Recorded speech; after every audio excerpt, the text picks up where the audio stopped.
마음을 모으시고 들으십시오. 저도 역시 마음과 영을 집중해서 하나님의 말씀을 전하도록 하겠습니다. 눈을 똑바로 뜨십시오.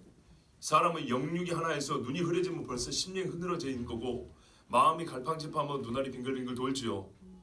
여러분이 저를 봐도 그렇고 제가 여러분을 봐도 그렇습니다.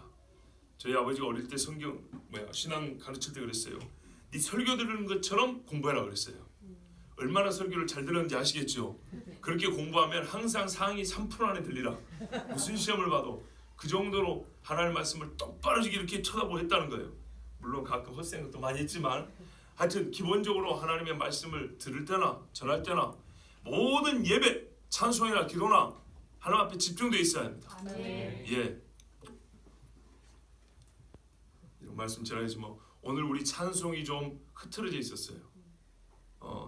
예배 앞부분의 찬송도 그렇고 우리 예배 우리 여기 찬송가 찬송도 그렇고 찬양대 찬송도 그렇고 뭔가가 마음들이 찬양자들의 마음이 하나님 앞에 쫙 뻗어 올라가지 못하고 뭔가 흐물흐물했어요.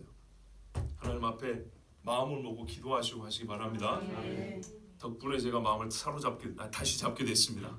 아하, 이대로 가면 안 되겠다. 예배 이대로 진행되면 안 된다는 마음이 들었습니다. 자, 보십시오. 우리는 지금 성경이 말씀하는 예수 그리스도, 예수가 그리스도, 곧 그리스도로 사역하셨고 그리스도로 죽으셨기 때문에 우리가 그 그리스도 사역의 공로를 힘입어 하나님의 자녀가 되었다.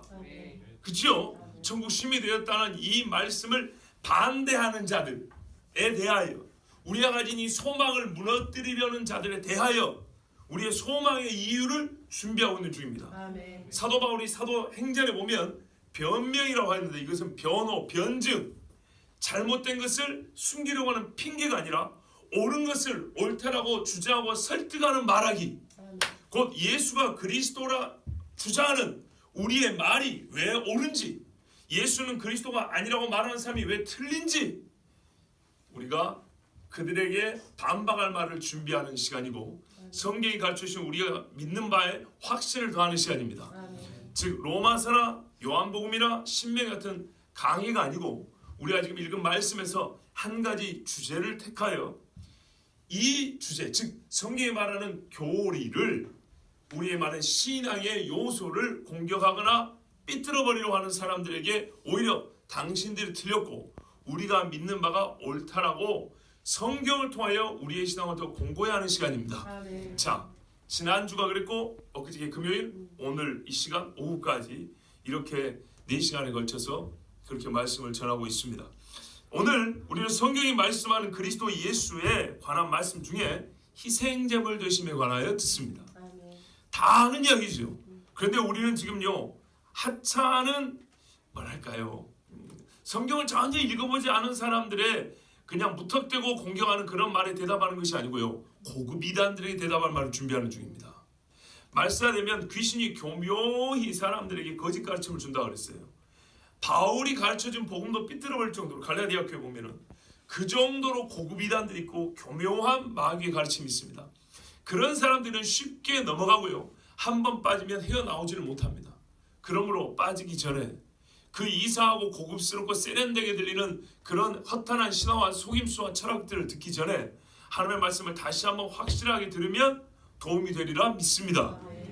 자, 마귀가 어느 정도로 침략이 준비했는가, 교묘하게 미혹하고 있는가, 그 실상을 파악하고 우리가 가진 바 세상 죄를 지고 하는 하나님의 어린 양, 세례 요한이 처음부터 예수님을 증언할 때 보라 세상 죄를 지고 하는 하나님의 어린 양이로다 증언했던 그 어린 양 대신 그리스도 예수를 믿는 신앙을 더 공고히 하기를 바랍니다.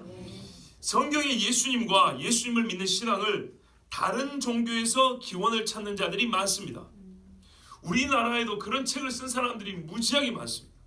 대표적으로 유명한 사람 하나 얘기해주면 민희식 교수라는 사람이 있습니다. 민희식, 이 사람은요 불교에서 기독교를 찾는 데 전문가입니다. 그런 책들 한번 읽어보십시오. 예, 기가 막힙니다. 오늘 우리는 이건 우리나라에서는 그런 사람들이 있지만 물론 다른 나라도 있지만 서구 사회에서, 서구 신학계에서 그 기독교, 우리의 신앙, 기도가 하니까 너무 종교적인데 그리스도를 한자로 표현할 때 기독이라 한다 했습니다. 즉 예수를 그리스도로 메시아로 믿는 신앙의 근본은 어디 있는가 할 때 보통의 서구 주류 신학자들은 그리스 로마 신화에서 찾습니다. 제가 2년 전 이맘때쯤에 지금 미코에서 공부하는 제 친구 이야기 있죠. 그 친구가 전공하는 내용이 뭐라고요? 그리스 로마 신화에서 예수님을 찾는 거예요. 좀 더 정직하게 말하면 예수는 그리스 로마 신화를 번뜩 모방 종교라는 거예요. 왜? 예수님이 살았던 시대, 유대인들이 살았던 시대가 소위 헬라 문화권이었으며 로마가 통치하던 시대였기 때문에 그리스 로마 신화의 인물을 본떠서 유대인들이 새로운 종교를 만들었다. 그게 예수쟁이 곧 그리스도다. 이렇게 말한 겁니다. 자, 그게 틀렸다고 주장했죠. 예, 오늘은 그 이야기를 조금 더 깊이 보는 것입니다. 자, 그들이 주장하는 인물들이 참 많은데요. 좀 이따가 그 중에 하나, 그러니까는 그리스 로마 신화에는 신이라고 불리는 한 가지를 조금 우리가 정해다기보다는 그들이 이 인물을 중심으로 예수님을 신이라고 말하기 싫어서 그런 건데 하여튼 그 그리스의 신을 본떠서 만들었다고 하는 대표적인 신이 하나 있어요. 그걸 우리가 좀 이따 보도록 하겠습니다. 자, 소위 그리스 로마의 밀의 종교, 신비 종교에서 기독교의 본류를 찾는 자들의 연구가 최근에는 한국에서도 급속도로 퍼져가고 있습니다. 현대 신학자들 중 상당수가 복음서 기자들, 그들은 이렇게 표현해요. 복음서를 쓴 사도들이 이렇게 안 하고요. 기자들, 시편 기자들. 그런 거 우리도 벌써 본받아서 막 따라하죠. 괜히 그러면 뭐 있는 것 같죠? 그러지 마세요. 있는 척 하지 마세요. 겸손이 제일입니다. 자, 그런 사람들 말로는 기자들이고 우리 말로는 사도들이죠. 물론 뭐 누가는 사도의 제자이지만, 자, 그들은 소위 공동체 신앙을 말합니다. 그래서 설교 중에도 요즘 젊은 목회자들은 요한 공동체에 따르면 당시 마가 공동체는 이딴 소리 들어봤죠? 제발 좀 갖다 버리세요. 그런 말은 뭐냐면 우리 교회는 길리의 소리 공동체죠. 우리만의 상황에 적합한 신학을 만들었다는 얘기를 하려고 하는 거예요. 우리는 뭔 필요가 있어요? 우리는 교회 채무도 갚아야 되죠. 부흥도 해야 되죠. 그래서 예수님을 말할 때 꼭 어떤 식으로 말을 한다고요? 부흥자 예수. 그렇죠? 가난한 자의 빚을 갚아주는 예수, 이런 식으로 말을 하는 거죠. 주로 그런 기도 할 거 아닙니까? 자, 병든 자가 많으면 치유자 예수 이렇게 말하겠죠. 그런 자기들의 필요에 따라서 예수장을 조각하여 만드는, 그게 바로 소위 공동체 신학이라는 거예요. 무슨 공동체. 그거는 사람들이 만들었다는 말에 다름 아니에요. 그러니까 그런 말 듣지 마세요. 자, 그들의 말로 소위 공동체 신학을 정립한 자들이 그리스 로마 신화에서 그리스도의 희생 신학을 만들었다고 주장합니다.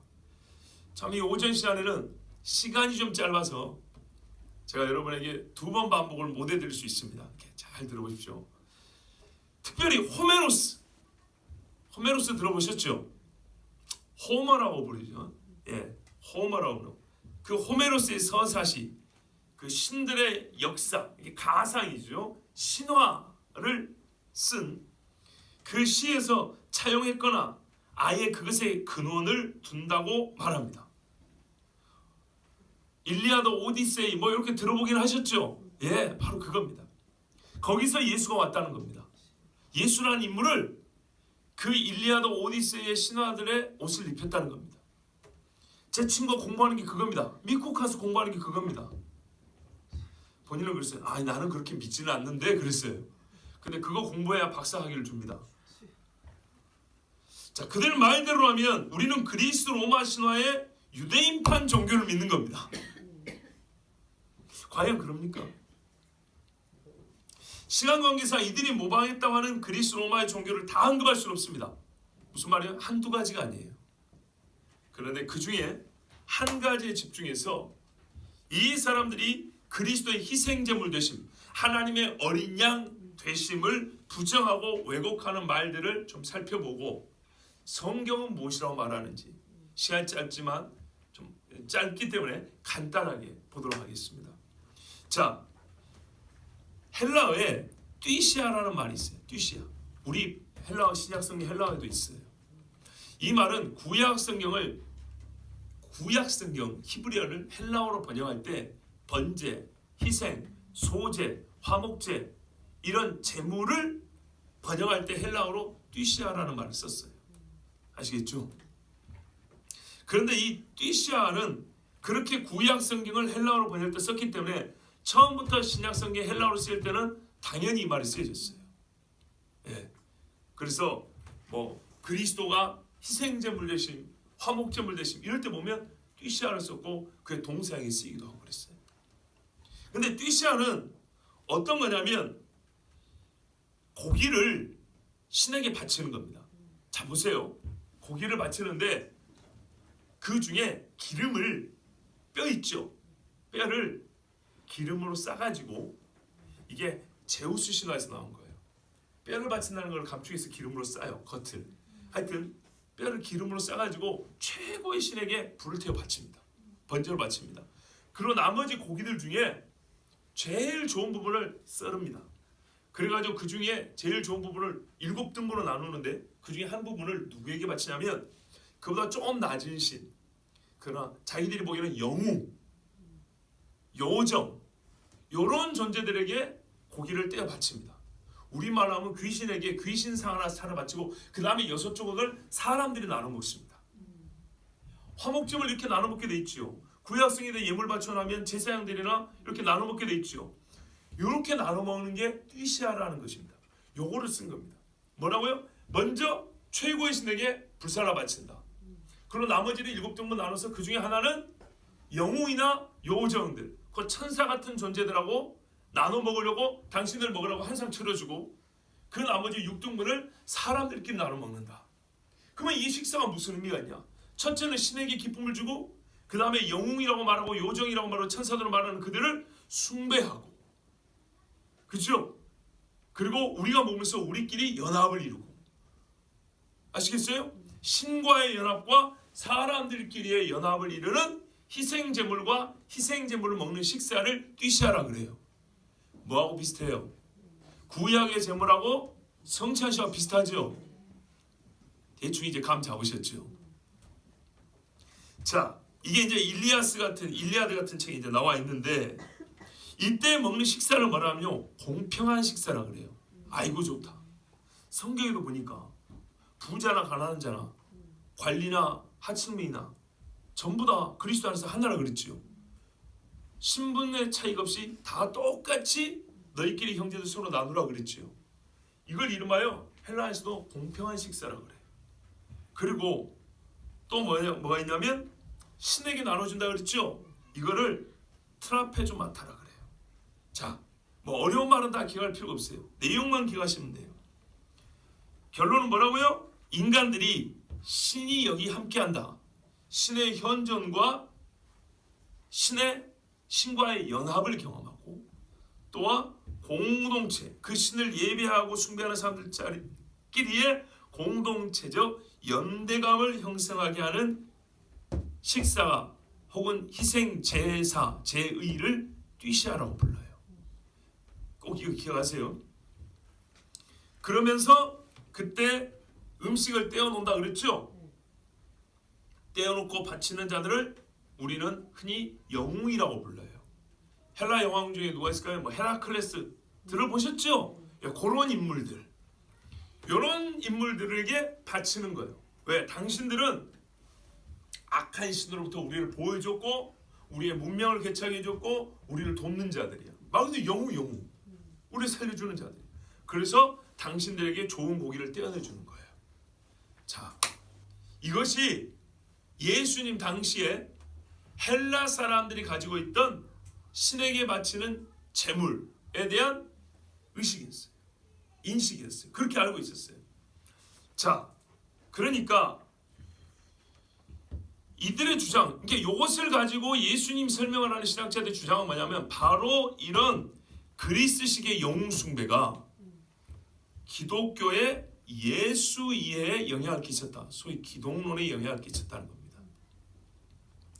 복음서가 기록되던 당시 유대인들이요 이미 전통적인 유대교의 제사에 이제 신물이 났고 헬라식의 희생 제사를 주변에서 많이 경험해서 거기에 익숙했다라는 전제를 갖고 있습니다.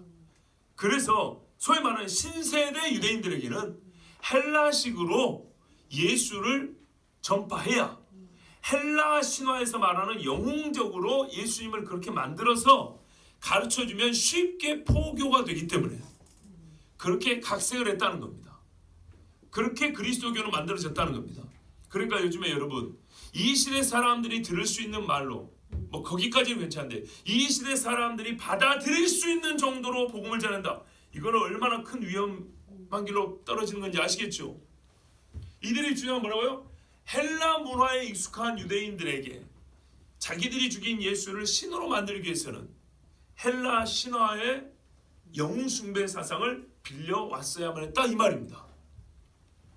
자, 그래서 현대 신학에서 들어보세요. 한 번쯤은 들을 거예요. 아까 여러분이 공동체에 무슨 요한 공동체, 마가 공동체 이게 신학계에서 회자되던 소리가 이제 일반 강단에서 나오잖아요. 20년 전에 이런 소리 들어봤어요? 못 들어봤죠? 최근 몇 년에 듣잖아요. 그러니까 제가 하는 말을 예스럽게 듣지 마시고 곧 오리라. 오리라 한 적그리스도 곧 오리라. 예? 잘 보세요. 현대 신학에서 영웅 기독론이 있어요. 강의 선생님 무슨 기독론요? 영웅 기독론. 예. 자, 그리스도교의 순교자들이 잘 들어보세요. 이게 무슨 말이냐면 사실은 영웅들의 발자취를 따라갔다는 거예요. 어제 순교자의 소리 가서 영화도 보고 순교자들의 그 영화도 보고 오셨는데 그 순교자들이 소위 기독교 1세대들의 영웅들을 따라갔다는 거예요. 초기 그리스도교인들이 영웅들의 감동적인 이야기를 통해서 그들의 삶의 모범을 발견했다는 거예요. 그러니까는 바울의 이야기, 뭐 예수님 이야기, 베드로 이야기 들으면서 아 우리가 저렇게 살아야겠구나라고 모범을 발견했다는 거예요. 그리고 그들을 어떻게 해요? 우리의 영웅 이렇게 숭배했다는 겁니다. 대표는 예수님이죠. 근데 뭘 따라간다는 겁니까? 그들은 이 땅에 욕심을 두지 않냐고, 그래도 하늘에 자기의 소망을 두고 땅에서 악을 행하지 않냐고 선을 행했으며 의로운 자로 살면서 고난을 당하고 핍박을 당하고 죽었다는 거예요. 남이 욕을 해도 침뱉지 않냐고 같이 때리지 않냐고 그렇게 살았다는 거예요. 그리고 죽임을 당했다는 거예요. 그러니까 아 인생은 저렇게 살아야 되는겨. 저들이야말로 우리의 영웅이야. 이러면서 그들을 따라간다는 거예요. 근데 사람들이 이렇게 힘든 거 따라가겠어요? 안 따라가겠죠. 그러니까 어떻게 해요? 영웅 중에 영웅으로 만들어야죠. 그 영웅화 만든다는 게 동시에 신격화고요. 신격화가 영웅화고 영웅화가 신격화입니다. 그래서 보다 예수를 어떻게 해요? 그냥 인간이 아니라 영웅으로 만들 때 신에 근접하게 잘하면 신으로까지 그렇게 만들어서. 그런데 어디에 익숙해요? 헬라 문화에 익숙하죠. 그러니까 헬라 신들과 유사하게 만들어서 헬라 문화에 익숙한 사람들에게 아 예수는 신이구나 영웅이구나 이렇게 믿게 만든 게 기독교라는 겁니다.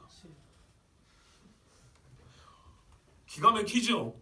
이거를 서구 신학자들이 밥만 먹으면 이걸 연구한 사람들이 수두룩해요. 거짓말 아닙니다. 그러면 대한민국에 이런 신학이 들어올까요? 안 들어올까요? 진작 들어와 있습니다. 강단 여러분 들어오면요 1차적으로 신학교에서 가르쳐집니다. 테스트가 됩니다. 그리고 학생들이 점점 호응을 얻어가죠. 그럼 어떻게 될까? 그 다음에 강단으로 들어옵니다. 예수를 영웅으로 만드는데 가장 많은 참고가 되었던 모범이 되었던 헬라의 신이 누굴까요? 기독교 신자들이 예수를 영웅으로 만들고 신으로 만들기 위해서 가장 많이 모방하고 번뜬 그리스 로마 종교의 신이 누굴까요? 한 번쯤 들어보셨을 거예요. 디오니소스라고 들어보셨어요? 디오니소스. 바꿔 말하면 로마식으로 말하면 여러분 피로 회복제로 뭘 마시십니까? 바쿠스 술의 신입니다. 디오니소스와 바쿠스는 같습니다. 디오니소스는 헬라의 최고 신하면 누굴까요? 제우스죠. 제우스의 아들입니다. 왜 이 인물이 예수님이 모방한 신이라고 말하는지 잘 보세요. 제가 지난주에 그랬죠. 무슨 정치적으로 읽기, 사회적으로 읽기, 신화적으로 읽기, 인문학적으로 읽기 별짓을 다 한다 그랬죠. 그 중에 르네 지라르 이야기 있죠. 아마 기억할 거예요. 이름이 좀 약간 미묘한 그 감을 주어서 이 지라르가 가진 대표적 이론이 모방 이론입니다. 미메시스라고 합니다. 모방 이론. 모든 종교는 폭력을 모방한다고 그랬어요. 폭력과 저항을 모방하여. 그래서 사람들에게 폭력이 집결되어 희생양을 만든다고 그랬어요. 보세요. 이 사람이 분석한 신화의 공통 요소는 뭐냐면요. 폭력성이 있고요. 사람들이 있는 폭력성을 해소해야 될 거 아니에요. 이 폭력성을 최종적으로 해소하기 위해서는 결국에는 희생양이 필요하다는 거예요. 지금 뭔 이야기 하는지 아시겠죠? 그래서 신의 폭력성, 하나님의 폭력성, 인간의 폭력성, 결국에는 희생양 예수를 통해서 그 폭력성을 해소되고 평화로. 근데 이것도 어떻게 해요? 예수 종교가 처음 만들어낸 게 아니라 미메시스, 모방했다는 거예요. 본땄다는 거예요. 바로 이런 데서 나온 겁니다.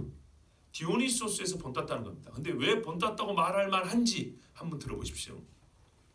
디오니소스는 제우스와 사람 어머니 사이에서 태어났습니다. 이런 이야기는 세계 종교에 부지기수로 많다고 그랬습니다. 한마디로 신의 아들입니다. 성경에 보면 하나님이 하나님의 아들 그러죠. 헬라 문화에 젖어 있는 사람에게는 제우스의 아들, 신의 아들, 하나님의 아들 같은 뜻으로 들렸었다 이런 말입니다.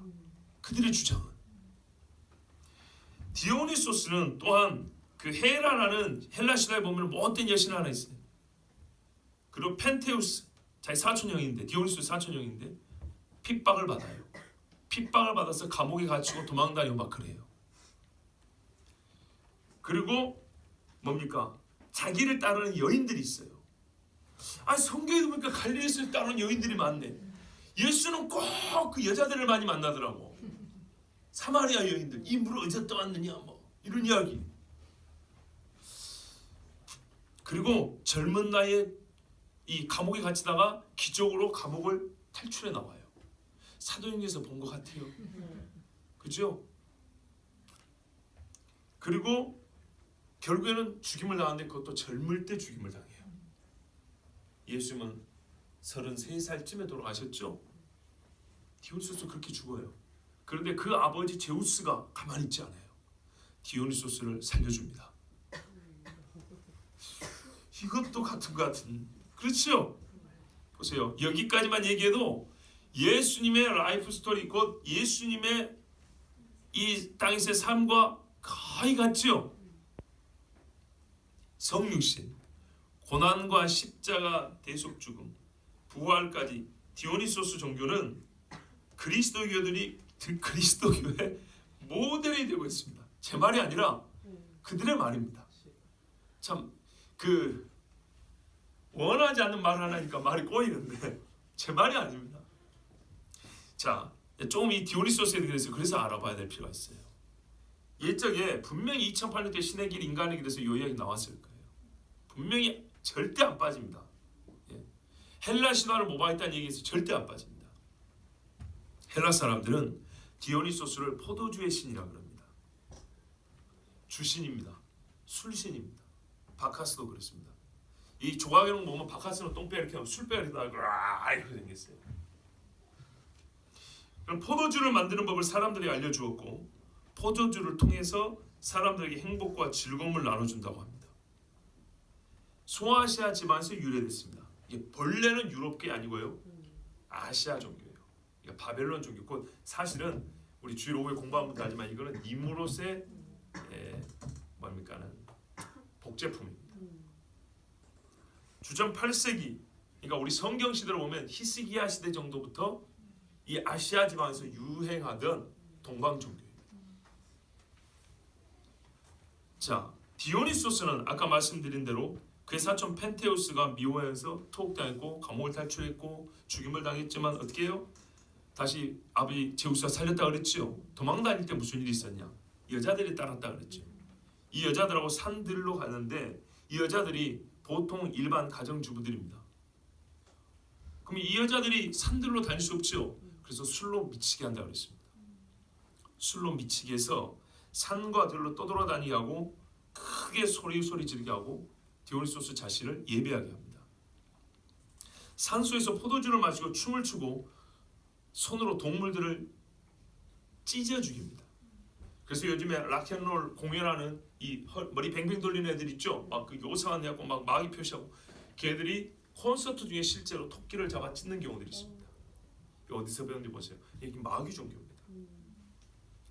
자, 잡아 찢어서 생채로 뜯어 먹습니다. 이게 디오니소스 종교의 의식입니다. 미리 어떻게 한다고? 자, 생채로 어떻게 해? 고기를 생식을 한대. 생식. 자, 뭐 왜 그러냐? 포도주를 마시면요 사람이 변화된대요. 고통을 잊어버리고 황홀경에 빠진다. 그러니까는 거의 귀신의 영에 취한다는 말인데 그것만이 아닙니다. 술에 취하고 그 짐승을 뜯어서 고기를 잘글장을 씹어 먹을 때 그 피를 먹지요. 그때 디오니소스 신과 하나가 된다. 그래서 그런 의식을 행하게 합니다. 그럼 오늘 요한복음에 말씀하는 예수님 말씀 비슷하죠. 예수님 뭐라면 마태, 마가, 누가 같은 데는 내 몸이다 그랬는데 여기는 굳이 내 살이라고 그랬다고. 살, 사락스, 살. 포도주는 디오니소스의 피이고 신과 합의를 이루기 위하여 짐승을 잡아 피가 흐르는 채로 생살을 찢어 먹는다 그랬습니다. 이 살을 찢는 행위를 스파라그모스라고 합니다. 물론 이런 용어는 여러분 다 기억할 필요는 없습니다. 피가 떨어지는 채로 먹는 것을 오모파기아라고 합니다. 자, 이 두 가지가 중요합니다. 어떻게 해요? 찢어 먹다. 그때 디오니소스는 주로 황소로 나타난답니다. 그래서 이 사람들은 소를 잡아 먹습니다.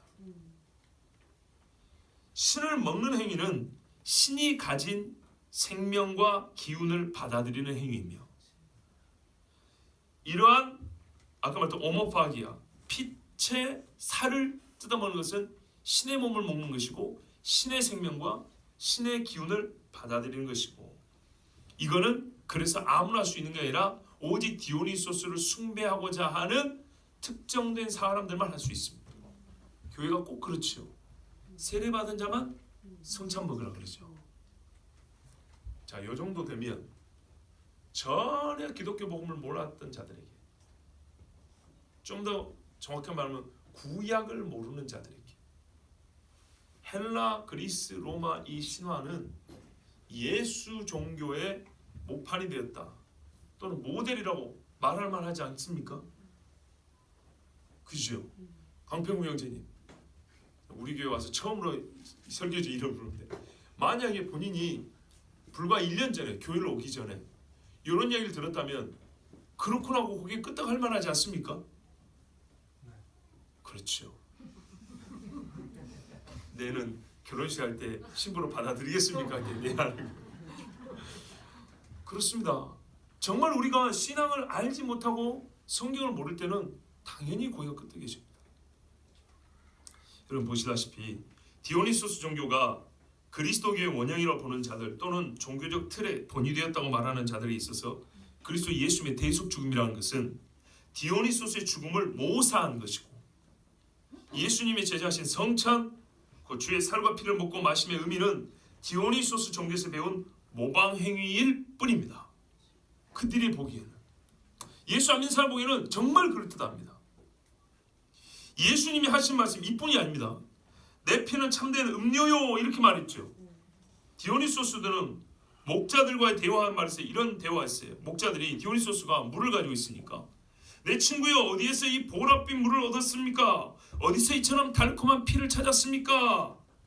할 때 디오니소스는 이걸 말했어요. 이것은 수확된 물이요 포도피입니다. 이러면서 자기 피를 말했어요. 여기서 빌려왔다고 보는 거예요. 디오니소스의 말에서 또 포도나무에서 난 것을 먹는 자들 디오니소스는 포도나무, 포도주의 신이라고 그랬죠. 포도나무에서 난 것을 먹는 자는 포도나무인 디오니소스와 연합되는 거죠. 예수님이 말했어요. 나는 포도나무에 너희는 가지니. 이것도 거기서 빌려왔다는 거예요. 한마디로 말하면 나는 참 포도나무요 이 말은 이들의 신학에 의하면 나는 참 디오니소스요 이 말과 같다는 얘기입니다. 왜? 포도나무가 디오니소스니까. 예수님도 이렇게 말했죠. 내니 두려워 말라 이런 표현했죠. 디오니소스는 사람들이 이렇게 말했어요. 용기를 가져라. 나는 포효하는 디오니소스다. 이렇게 말했어요. 예수 말했어요. 너희가 담대하라. 내가 세상을 이겨노라. 그 말 있죠. 다 여기서 배워왔다는 거예요. 주여, 자, 이쯤 되면 성경을 어설프게 알거나 신앙이 없는 사람들은 넘어갈 만합니다. 어릴 때부터 복음주의 신학 안에서, 신앙 공동체 안에서 배운 사람들도 대학 이상 교육 과정을 가면 그들의 세련된 학문, 언어, 그리고 소위 학문성 깊은 사람들과 어울리기 위해서 따라갑니다. 그들 안에 있고 싶었어. 예수님께서 요한복음 6장에서 자기 몸과 피를 말씀하셨습니다. 오늘 우리가 읽은 말씀입니다. 몸과 피의 의미, 그것을 먹는 일의 의미에 대해 가르쳤을 때 유대인들은 예수님의 말씀을 말 그대로 식인으로 받아들였습니다. 그래서 이렇게 말했죠. 이 사람이 자기 몸을 우리에게 주어서 먹게 한단 말인가? 이렇게 받아들였죠. 예수님이 그렇다고 했습니까? 아니라 그랬습니다. 그건 아니다 그랬습니다. 뭐라고 말한 겁니까? 제가 보기에는 아니라고 한 거 아닌 것 같은데요. 안 그렇습니까? 아니 52절 보세요. 47절부터 51절까지 말씀하니까 유대인들이 서로 다투어 이르되 이 사람의 진능이 자기 살을 우리에게 주어 먹게 하겠느냐 이렇게 말했죠. 그러니까 예수님이 그런 뜻이 아니고 해설 안 하고 계속 똑같이 말하잖아요. 내 피 먹어야 한다.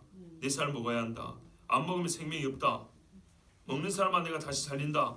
내 살은 참된 양식이고 내 피는 참된 음료다. 내 살을 먹고 내 피를 먹어야 우리가 서로 안에 거한다. 그치요? 나로 말면 산다. 계속 먹으라 하네요. 그러니까 여러분 성경을 암묵해보면 안 돼요. 예수님은 그런 말 한 적이 없는 게 아니고 그렇게 말했어요. 그쵸? 보세요. 예수님 분명히 말하면 내 살, 내 피 먹어라 마셔라 그랬어. 그러니까 이 말을 그대로 받아들인 자들은 뭐라 그랬다고요? 진짜로 어떻게 자기가 이게 생사를 찢어서 우리에게 먹게 하겠느냐 이렇게 알아들은 거예요. 그러면 예수님이 그런 뜻이 아니라 우리 보통 그러잖아요. 근데 예수님 안 그러고 그렇다 먹어라 마셔라 그랬다. 그런데 이 행간이라 그러죠. 여기에 또 하나 우리가 읽어낼 수 있는 게 있습니다. 유대인들이 다투어 그랬죠. 유대인 중에 어떤 사람은 그런 뜻이 아니야. 그 생사를 자기 살을 직접 뜯어먹으라는 소리가 아니야. 뭔가 살과 피는 관계가 있는데 본질적 의미는 다른 데 있을 거야 라고 이렇게 다퉜다는 겁니다. 아시겠죠? 그런데 그냥 고지고대로 생사를 뜯어먹으라 소리다 이렇게 말하는 사람들에게 대해서는 예수님이 지금 계속 말씀하고 있어요. 다른 의미가 있을 거야 라고 말하는 사람한테는 말하지 않고 있어요. 사실은 예수님이 지금 이 말씀 계속 강조하는 거는 분명히 먹고 마시는 거 맞는데 그 의미가 너희가 말하는 것처럼 진짜로 입으로 잘게잘게 씹어먹는다는 건 아니다. 씹어먹는 것과 같은 정말 뭔가 그와 동등한 뭔가의 또 다른 행위가 있다는 겁니다. 그게 뭘까요? 예? 일단 이 헬라 신화를 배웠다고 주장하는 그 신학자들이 이렇게 말해요. 식인주의, 사람의 몸을 뜯어먹는 것은 다 혐오스럽잖아요. 이 헬라 신화의 식인주의를 매우 긍정적으로 바꾸어서 예수 종교를 만들어냈다고 그들이 일단 그렇게 주장합니다. 식인주의를 긍정적으로. 왜? 먹고 떨어지는 것이 아니고 신과 하나 된다는 의미. 그렇게 받아들였다고 하는데 그렇지 않습니다. 이제 이 정신 나간 신학자들의 말은 여기까지만 듣도록 하겠습니다. 자, 예수님의 말씀은 분명히 그들의 말과는 다릅니다. 일단 이 사람들은 예수 그리스도를 믿는 이 신앙이 그리스 로마 종교를 본받았다, 본떴다 그러잖아요. 본뜨기 위해서는 기본적으로 시간적으로 앞서야 되죠. 그러죠. 이들은 기원전 8세기를 얘기합니다. 참 안타까운 거 뭐냐면 이 사람들은 구약을 모릅니다. 그래서 항상 문제입니다. 구약 성경이 말하는 제물의 의미가 무엇인지를 모르기 때문에 그들은 제물, 희생 제물을 헬라 신화, 즉 귀신을 섬기는 가르침에서밖에 배우지 못했기 때문에 예수님의 희생을 거기서 찾는 겁니다. 본래 최초의 제사라고 하는 것은 가인과 아벨에서 나옵니다. 아벨의 제사를 하나님에 받을 때 그거는 뭐냐면 피를 흘려서 의롭게 된다는 거였습니다. 대속입니다. 대속.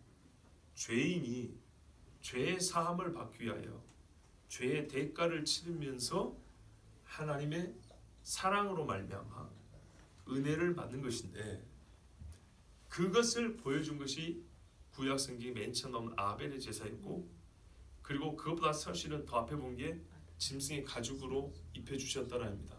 허물을 가려주셨다는 겁니다.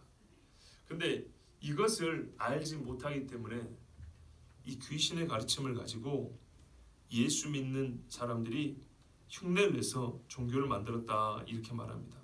자, 이제는 우리가 책임을 져야 할 시간입니다. 즉 우리가 가진 소망에 관하여 이유를 입에 담고 그들에게 말해줘야 할 시간입니다. 이 사람들의 신학, 그들의 주장이 옳습니까? 그렇지 않습니다. 짧게 몇 가지만 비판하고 사도 요한이 전하는 그리스도의 살과 피의 의미를 성경적으로 한번 들어보겠습니다. 첫 번째로, 이 사람들은 예수님 사후 사도들의 시대의 유대인들은 그리스 로마 신화에 고난받는 신의 아들과 고난받는 구세주라는 개념에 친숙하였으므로 구약 성경에도 없는 구세주 상을 만들었다고 생각합니다. 그러나 구약 성경은 고난받는 하나님의 아들이며 종인 그리스도를 수없이 말하고 있습니다. 대표적으로 어디 있을까요? 창세기에 있고, 레위기에 있고, 물론 출애굽기에도 있고, 선지서에는 이사야서에 가득 담겨져 있지요. 이사야 53장이에요. 한 장으로 가득 채워져 있죠.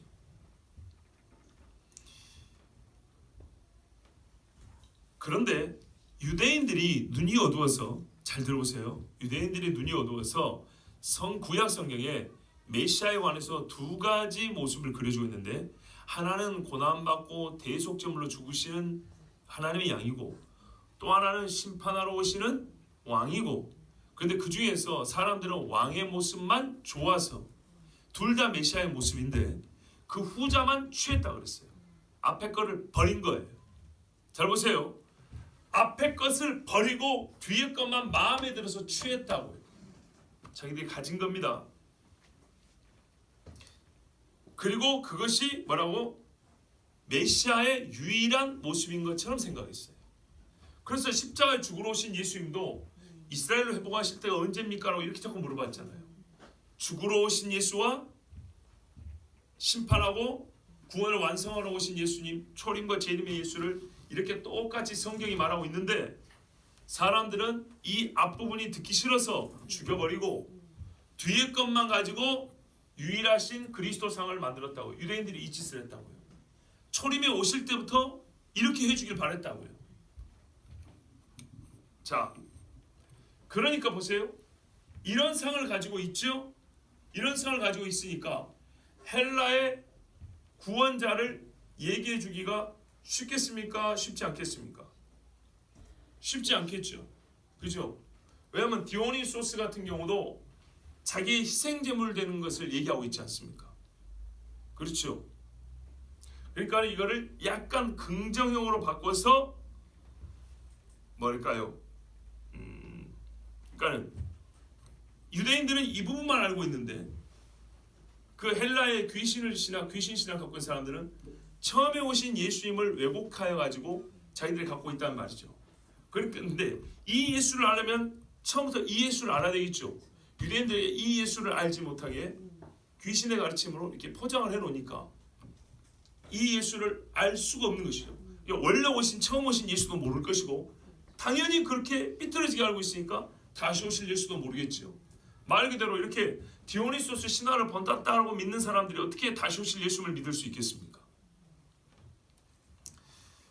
자, 하여튼 이들은 둘 다 구약 성경에 고난받는 하나님의 아들 종을 알지 못하고 귀신의 미혹에 넘어와서 귀신의 형상을 본뜬 예수를 말하고 있는 것입니다. 그러나 사실은 마귀가 성경으로부터 장차올 메시아를 듣고 유사하게 만들어 놓은 종교에 수많은 사람들이 빠져 죽어갔다고 말할 수 있습니다. 신의 아들, 성육신, 인간 어머니, 자기 생명을 타인의 생명을 위하여 내어주는 영웅의 이야기는 수없이 많습니다. 그러나 그 어떤 이야기와 신화도 창세기 말씀을 벗어나지 못하고 성경의 예언만큼 구체적이고 역사적이지 못합니다. 구약 성경에 예언된 말씀보다 시기적으로 앞서지도 못합니다. 다 뒤에 것들입니다. 그러니까 성경을 본뜬 겁니다. 본뜻에 왜곡한 겁니다. 전 세계에 홍수설화가 있다고 그랬지요. 예, 모세를 본떠서 삐뚤어버린 겁니다. 왜? 모세를 알면 하나님을 알게 되기 때문에 잘못된 모세를 보여주고 잘못된 하나님을 가르쳐주는 겁니다. 그냥 노하기만 하고 이래서 이교신은 어떻게 됐냐면요, 신이 사람을 만들고 잠을 자는데 저 새끼들이 너무 시끄럽고 저 시끄러운 들 다 죽여버렸고 홍수를 내렸다 이렇게 가르칩니다. 이런 류의 정말 저질스러운 홍수 이야기들입니다. 그러니까는 하나님의 아들이 이 땅에 온다는 것을 정말 성경적으로 못 믿게 하기 위해서 아주 잡스럽고 저급하게 만드는 얘기가 세상에 참 많은데, 신이 뱀 속에 들어가고 뱀이 애를 낳는데 거북이가 알을 낳는데 알 수 있는 애들 얘기 엄청 많죠. 결국에는 사람이 사람끼리 성관계 갖고는 알이 안 나오거든요. 귀신하고 교합했다는 얘기하는 겁니다. 짐승하고. 대개 신화들이 그래요. 우리나라에서 알에서 나온 애들이 몇 명이에요 도대체. 저 이북에도 있고 저기 경주에도 있고 여러 군데 있더라고요. 이런 게 바로 그 신과 사람의 합일, 신과 인간 여자와의 그 사이에서 태어났다는 이야기입니다. 근데 이거는요, 어디 나옵니까? 네피림 이야기에서 나온 거죠. 이게 다 성경에서 본떠가지고 장차올 여자의 씨로 오실 예수님을 못 믿게 하는 겁니다. 뭐라고 하니까 우리 예수님이 직접 왔을 때 하는 말이 당신 비슷한 우리는 이야기 다 알고 있어. 당신도 그 중에 하나 아니야? 신하고 사람하고 어떻게 해가지고 애기 낳았다는데 그런 이야기 이미 많이 들었거든. 예수 특별할 것도 없어. 양치기 소년처럼 말이죠. 이미 여러 번 비슷한 얘기를 들어버리면 진짜 배가 왔을 때 사람들이 모르는 거죠. 마이가 쓴 이게 글쎄 제가 말하는 연막작전입니다. 머리가 얼마나 좋은지 몰라요. 전 세계 다 흩어져 있어요. 그런 이야기가. 자, 마귀가 다시 오실 메시아를 못 보게 하기 위해서 예수님을 대지하기 위하여 적그리스도를 세우는 것과 같이 마귀는 창세기의 저주와 언약 이후에 여자의 씨가 올 것을 대비하여 수많은 유사품을 만들어내 왔습니다. 특별히 여자의 씨인 메시아의 핵심 사역, 그가 이 땅에 오시는 이유인 대속 죽음을 무력화하고 사람들의 조롱거리로 만들고자 수를 부린 결과 갖가지 유사 종교들이 희생제의를 만들어내서 고대로부터 내려온 것입니다. 그리고 지금 그 효과를 톡톡히 보고 있으니 어찌 알 수 있냐고요? 기독교 신학자들조차도 그 말을 따르고 있으니 말입니다. 디모데서 4장 1절에 그러나 성령이 밝히 말씀하시기를 후일에 어떤 사람들이 다는 아니에요. 믿음에서 떠나 미혹하는 영과 귀신의 가르침을 따르리라 하셨으니, 여러분 그냥 미혹하는 영과 귀신의 가르침을 따르는 게 아니고 믿음에서 떠난다 그랬어요. 이게 무서운 거예요. 기독교 신학, 이게 믿음에서 떠난다는 말은요, 믿음의 공동체 안에서 분리가 시작된다는 얘기잖아요. 이 허탄한 신학자들이 이 짓을 하고 있습니다. 자, 디오니소스교는 신과 하나가 된다는 의미에서 죽음과 재생을 맛본다는 사상이 있습니다. 이 애들은 부활이 아니고 재생입니다. 재생, 환생이에요. 환생. 그래서 신과 하나가 된다는 측면에서 보면 성경과 유사한 부분이 있지만은 디오니소스가 죽음과 재생을 통하여 신과 하나가 된다고 하는 것과 달리 성경은 특히 요한복음과 고린도전서를 보면 우리가 살아 있을 때 하나님의 거룩함과 능력이 그를 믿는 자들에게 임하여 역사한다. 즉 지금 여기서부터 하나님의 백성으로 하나님 나라를 산다 그랬어요. 즉 거룩해진다 그랬어요. 재생이 아니라.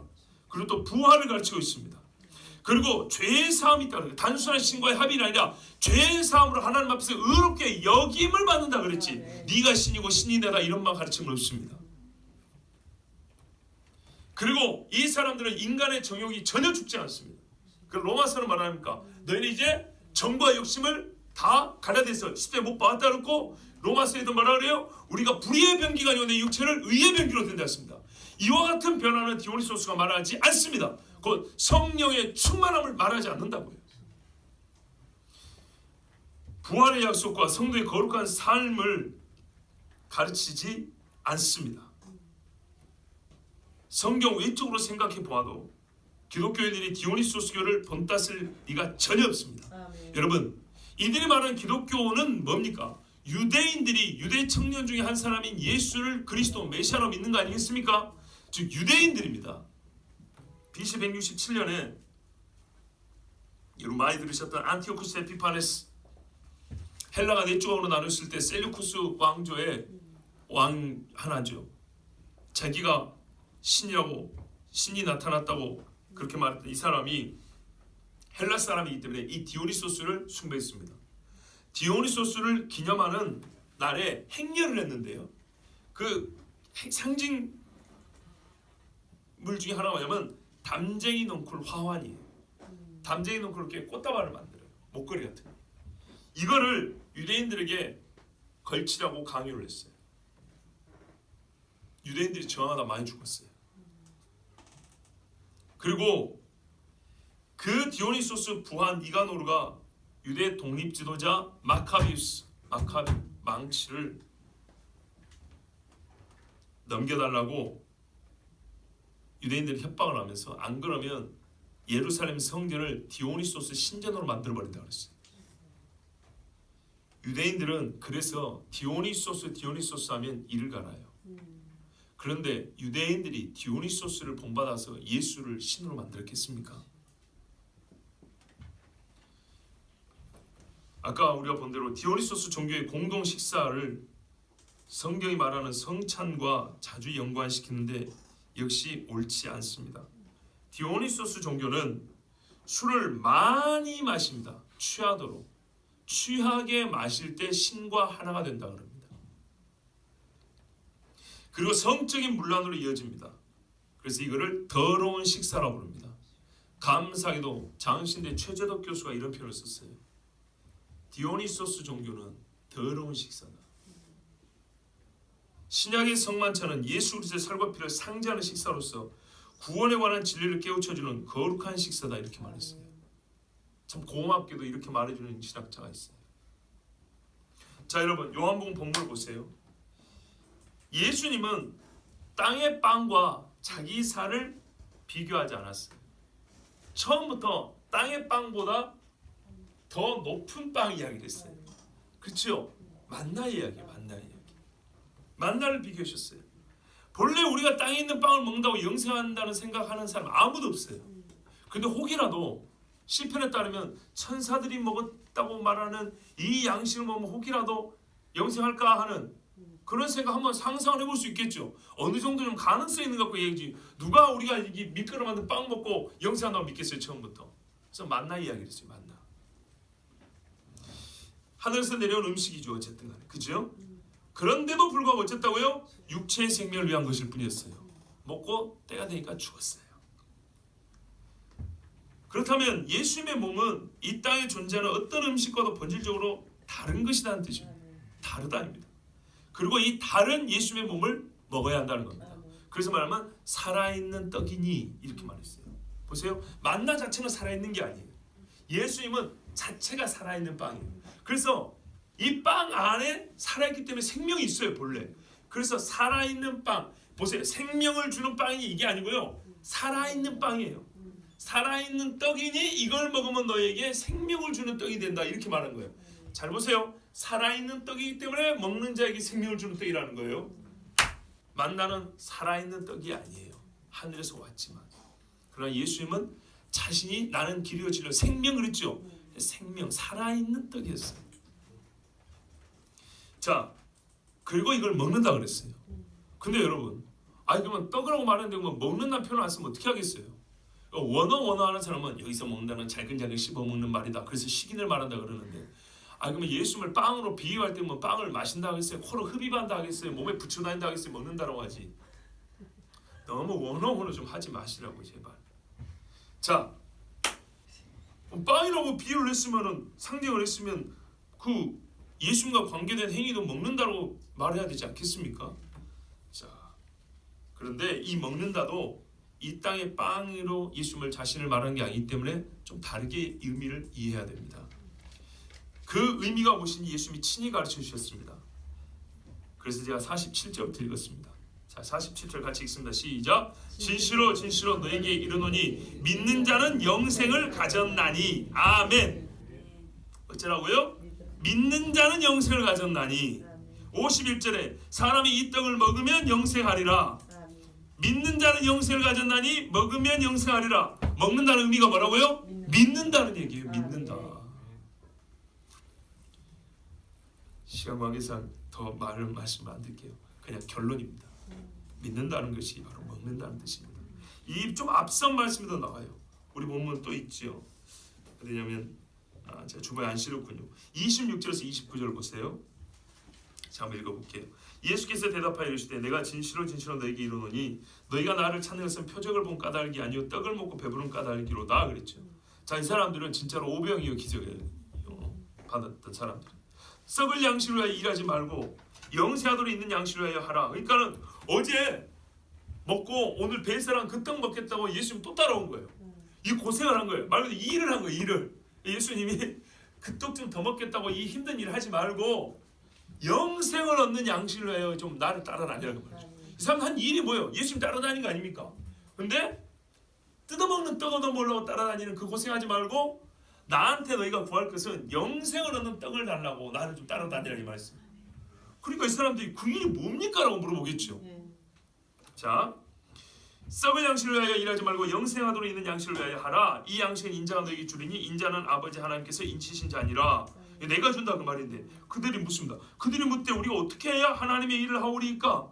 이서 하나님의 일은 뭐 다양하게 설명할 필요가 없어요. 이 본문 맥락에서는 그 영생을 얻는 떡을 먹는 그 일은 무엇입니까? 했더니 뭐라고 말했어요? 예수께서 대답하여 이르시되 하나님께서 보내신 일을 믿는 것이 하나님의 일이니라 하시니, 논리적으로 말하면 하나님께서 보내신 일을 믿는 자가 영생하도록 얻는, 영생을 주는 떡을 얻는 일을 하는 것이다.